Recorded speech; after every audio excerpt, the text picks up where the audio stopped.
What's going on YouTube? It's your boy Mills over here with another sneaker review for you guys. I'm very excited. I was able to score on the sneakers app for these Travis Scott ones and I'm really excited about it. I don't know if you can hear it in my voice, but let's get into this review. As you can see, you got your Travis Scott pink paper with his logo, also the Wings logo and the Nike Air logo.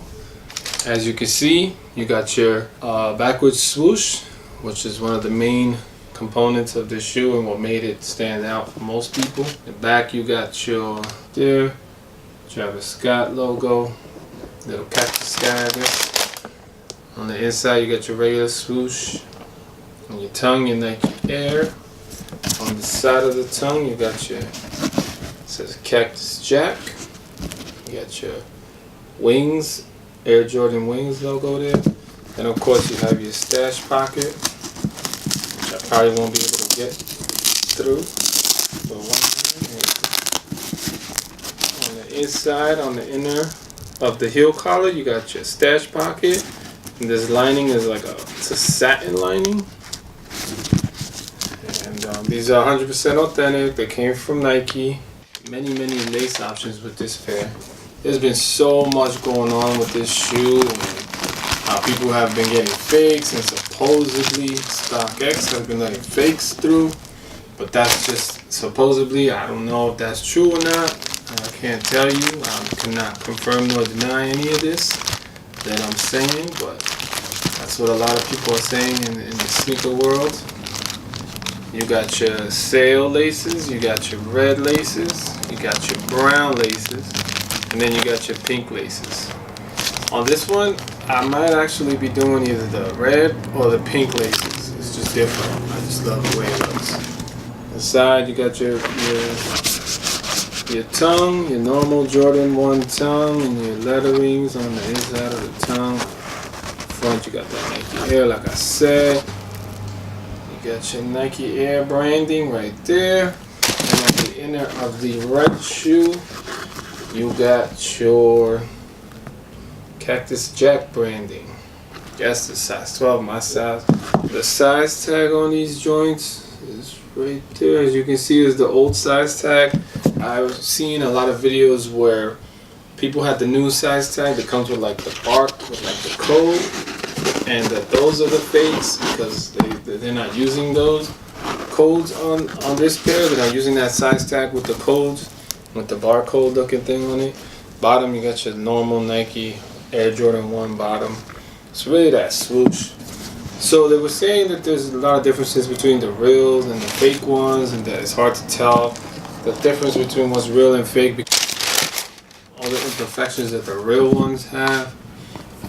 So I'm gonna let you guys see exactly what most people are talking about when it comes to the imperfections. Now, if you see the stitching on this pair, the swoosh, you see where it comes pretty close, but then if you look on the bottom down here where the swoosh ends, you can see the stitching running through, or running behind it, but you can see it there. On this pair, the right shoe, you can't see that. You don't see the stitching. It still lines up the same, but you can't see the stitching. It's very weird. I don't know.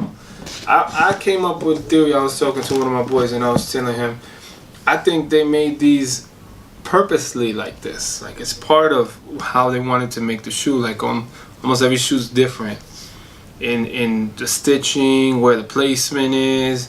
I think it also depends on the size because the swoosh is probably the same size for every shoe. But if you look at it, you see it lined up. You see right there, you got that little piece of stitch that's coming from up here. But over here, you can't see that little piece of stitch. But if you look, right here, it still lines up pretty close. I think it lines up exactly the same still. Oh, well, this one's a little bit closer. You could tell. Yeah, just a little bit closer. That's one of the main differences that I saw on my pair. That and this is a retail pair from Nike. I also heard that people were getting pairs from like Foot Action, and that they looked. The quality wasn't as good. Supposedly, like this guy back here, he wasn't too embossed or embossed. I don't remember how to say that word. The correct pronunciation for it, embossed or embossed. But you see that one looks more defined, a more defined little guy compared to this one. I think this one's a little, no, actually, they pretty much both look the same as far as from what I can see. Just the face on the one on the left is a little bit fatter. The face on the one on the right is a little bit like more slimmed down. I don't know if you can see that from this video. I think you can. But this shoe overall, man, I love it. Quality's good on it. This will be worn. I know most people can be like, quality's good, but you just said that they have some imperfections. Yeah, that's not, I mean, far as quality, as far as the leather and the suede, everything seems really, really good. Even the stash pocket and whatnot. I've seen people say that their inside lining of their stash pocket has like a white stitching. Some don't have a white stitching.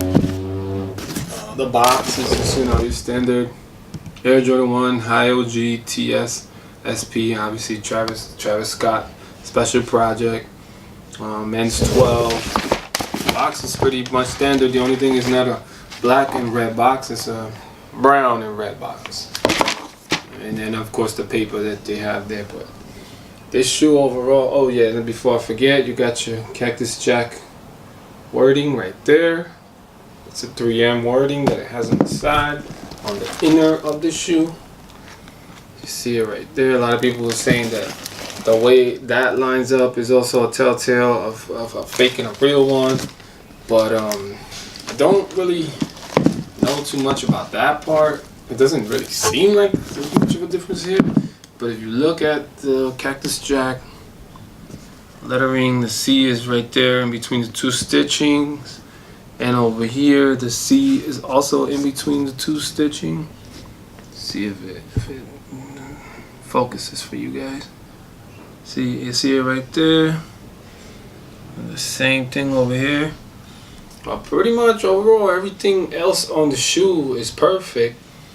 There was a lot of craziness going on release date. The sneakers app, it took me, I must have put my submit payment thing, I mean process payment for like, I don't know, maybe over 50 times or something like that, because it was crazy. I didn't get through till what time was it? I was about to give up, and then it was like 10:26. And I hit it one more time. I was like, let me just try a couple more times. I hit it one more time, and actually I waited like maybe 30 more seconds after that, and I got the got 'em screen, which I was crazy happy about, because I don't normally hit on stuff like this, especially not like that. Plus I almost gave up. I was about to give up. I was like, this day is done. Let me continue about my day. It's another L. But the Nike guys were with me, or sneaker guys were with me that day, and I was able to get my pair. And if you follow me on IG, you know I wanted these. These are for me. These are not being sold. These are not going anywhere. These are my keepers. Just like I did with Sean's last year. I'm keeping those. I'm keeping these. I just realized this little bit of stitching coming off over here. Oh, well, it's not coming off. It's just extra thread there.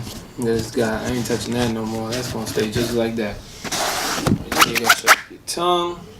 Everything is, I think the shoe is great. There's a lot going on with it, but it's a great shoe, man. And the prices they had went down. I remember like right before release, they were like at my size. I'm talking my size only, size 12. They were around, let me see, I want to say like $720, $750, around there. And then right after the release, they shot back up. They were like $800, at one point $850. If you check now, right now, I think they're like at $830, $835 or something for my size. So it went up, but I'm glad I was able to cop it. And actually, I saw a lot of people, and it was pretty cool to see that a lot of people that wanted the shoe actually got the shoe. That was a good thing about this release. It seems like they tried to do a good job with the bots and stuff and keep them out from buying them and stuff like that. I don't know, but that website crashed, boy. That sneakers app crashed hard for like almost 30 minutes before I got through. So if you got through and you were able to cop, please let me know in the comment section below. If you guys enjoyed this video, let me know in the comment section below. If you have pairs that you're actually going to keep and wear, or you plan on selling, just in general, just let me know below in the comments what you guys think about these. If you got finessed on a fake pair or anything like that, just come back. Maybe you could watch this video. Maybe some of these tips can help you out and make sure that you get a real pair. Which, I mean, now the way it is and with all this StockX talk, I wouldn't even try to get a pair at this point. I would just give up. Unless you know somebody, like a real reputable seller or even a reputable reseller. Because, face it, the reselling is a thing, and there are people that do good business. Resellers, but good business. They hook it up. So, I mean, if you guys want to see more of this content, please comment below. I'll be making more videos real soon. I'm trying to get all my pairs all together to make the nice videos. Rate, comment, subscribe, and I'm out. Peace.